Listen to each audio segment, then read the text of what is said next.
ప్రతి క్షణం సమాజం కోసం మీ మిత్ర న్యూస్. తెలంగాణ తల్లి విగ్రహ ఏర్పాటు వ్యవహారం రాష్ట్ర రాజకీయాలను వేడెక్కిస్తుంది. నూతన విగ్రహ నమూనాను రాష్ట్ర ప్రభుత్వం విడుదల చేసినప్పటి నుంచే వివాదం రాజుకుంది.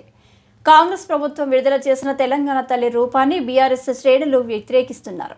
బీఆర్ఎస్ హయాంలో అప్పటి ముఖ్యమంత్రి కేసీఆర్ విడుదల చేసిన రూపం అద్భుతంగా ఉందని, కానీ కాంగ్రెస్ ప్రభుత్వం రూపొందించిన తాజా నమూనా ఏమాత్రం బాగోలేదని అంటున్నారు. మరోవైపు ఈ నెల 9న సచివాలయంలో విగ్రహం ఏర్పాటు చేసేందుకు అధికారులు ఇప్పటికే భారీ ఏర్పాట్లు చేస్తున్నారు. మంత్రి పొన్నం ప్రభాకర్ సైతం శనివారం నాడు ఎర్రవెల్లి ఫామ్ హౌస్కు వెళ్లి మాజీ సీఎం కేసీఆర్కు ఆహ్వాన పత్రిక అందజేశారు. అయితే తెలంగాణ తల్లి నూతన విగ్రహ నమూనాపై వస్తున్న కామెంట్స్పై రూపకర్తలు గంగాధర్, రమణారెడ్డి స్పందించారు.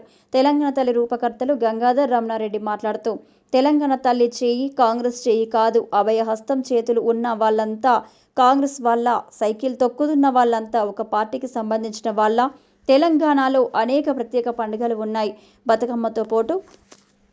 బతుకమ్మతో పాటు బోనాలు, సదర్, సమ్మక్క, సారక్క లాంటి అనేక పండుగలు తెలంగాణకి ప్రత్యేకమే.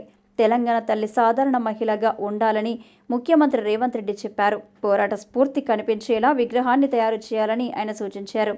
దేవతలు గుడిలో ఉండాలి, తల్లి ఇంట్లో ఉండాలి.